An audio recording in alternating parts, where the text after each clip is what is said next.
Okay, let's talk about 37 through 42.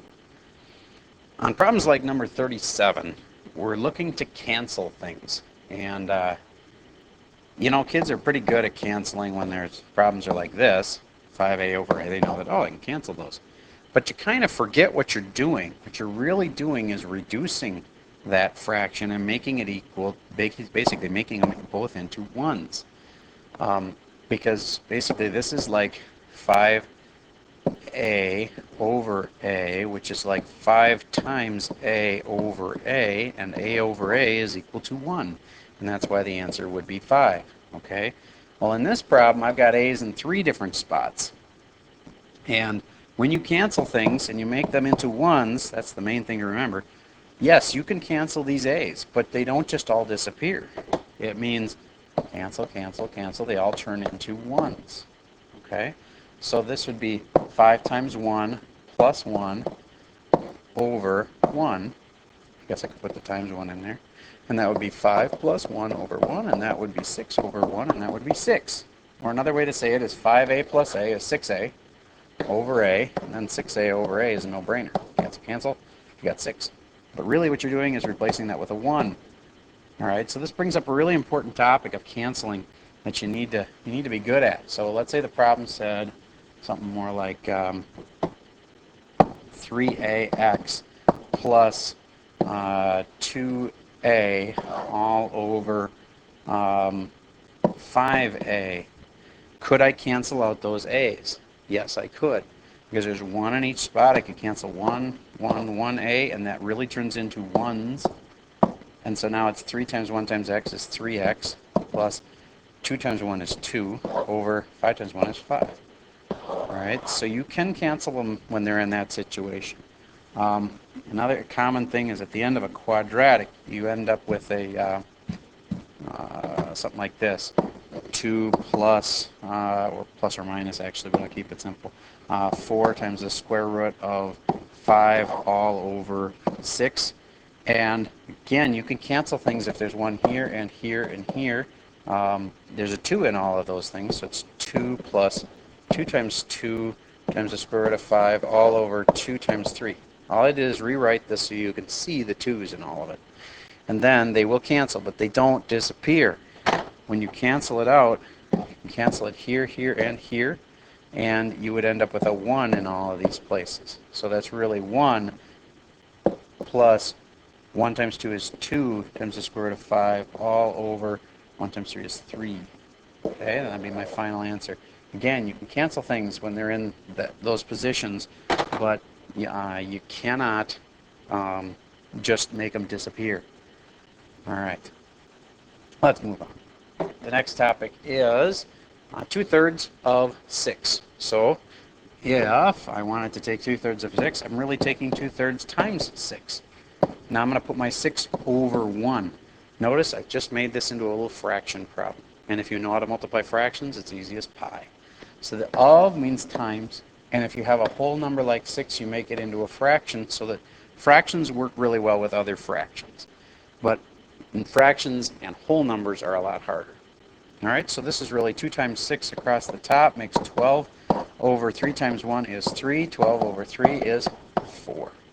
All right, so if it had been 4/5 of 10, you could go 4/5 times 10 over 1. Notice I made it into a fraction.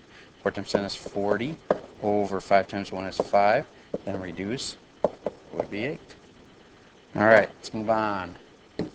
Next kind, 1/2 plus 3/5. Classic adding fractions with unlike denominators. So we got to get a common denominator when you're adding or subtracting them. So what's a good denominator for these? Let's go with tenths. And so 1/2 can change into how many tenths? Well, I can just do that in my head and say 5/10, but if you know it's got to be tenths and you're struggling with how do I make it into tenths, just think, how do I take and multiply this up to a 10? I times it by 5. So I have to do the same thing to the top. 1 times 5 is 5. So that'd be 5/10. Another way to think of it is, if I'm going to change this into tenths, what can I multiply on top and bottom that would change it into tenths? I would times by 5 on the top and the bottom. You can times by 5 over 5. because that's equal to 1. And you can always multiply something by 1 without changing its identity. So this is a really crucial skill to learn. Next, if I want to change this one into tenths, what am I going to have to multiply by that on the top and the bottom? I can multiply by 2. And 2 over 2 is equal to 1. That's why I can multiply by that and not change my problem. All right, so 1 times 5 is 5, over 5 times 2 is 10, plus 2 times 3 is 6, over 5 times 2 is 10. Final answer would be 11 tenths.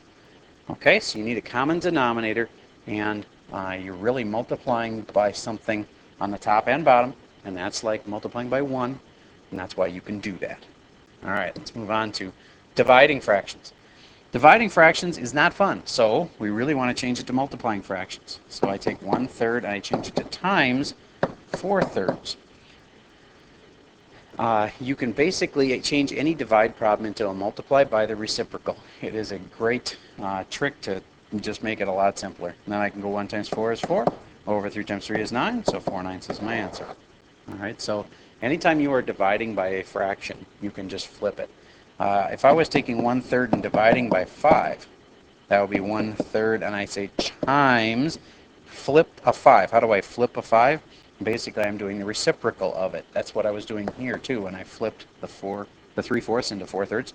And so my 5, I'm doing the reciprocal of 5, which is 1 over 5. And now my answer for this one would be 1 over 5 times 3 is 15. Okay?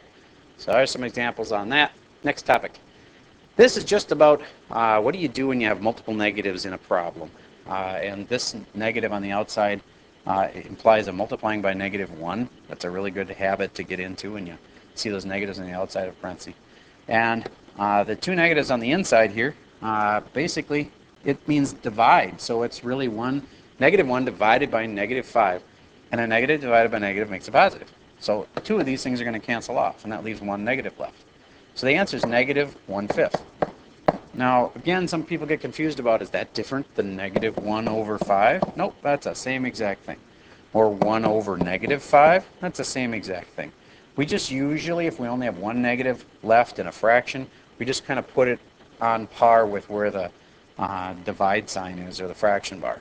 Okay, you can put it on top, or you can put it on the bottom like this, and it's just fine. All right, so if it had asked you what negative 1/3 would be, well, and I only have two negatives, that makes it positive, and so my answer would be positive 1/3. Okay, and you wouldn't even have the issue of where to put the negative, because it's just positive 1/3. Okay, but if I had only one negative in it, and I put the negative on the outside, where could I put that? Usually you put it right there, but you could instead put it here if you want to, or on the bottom. All right, moving on.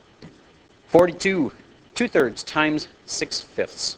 These are my favorite multiplying. The multiplying ones are so easy. You just multiply across the top and across the bottom. And 2 times 6 is 12, over 3 times 5 is 15. Now the only thing I want to point out here is this brings up a great place to cancel some stuff. And you're allowed to do this. I'm going to show you how you cancel. 2/3 times 6/5 could be rewritten as in a way that would make it easier to see what cancels. And I'm going to rewrite my 6 as a 2 times 3. I hope you can see that that would be true. And now, if I have a 3 on the top and a 3 on the bottom, they will cancel. Remember that when you're canceling, you're really replacing them with a little 1, because you're reducing 3 over 3 to 1 over 1. Does that make sense? All right. 2 times 1 on top would make 4. Over 1 times 5 is 5, 4/5. Now, that's the same as I would have had here. It's just that it's sometimes hard when you get the answer. You got big numbers, hard to reduce it. But it would have been easier to reduce in here. Okay, and some people just do a real quick shortcut, and they say, okay, I see that there's a 6 and a 3, so I can go cancel these. But then I sometimes think they don't really know what they're doing when they do that. But if you do that, you go 3 goes into 3 once, and 3 goes into 6 twice. And again, that's kind of a shortcut way, but it is a lot faster. Final answer, 4/5. All right? So canceling is something that is really handy to know. Let's move on. Oh, hey, I think we finished that section, didn't we? Yeah, all right. Have a great day.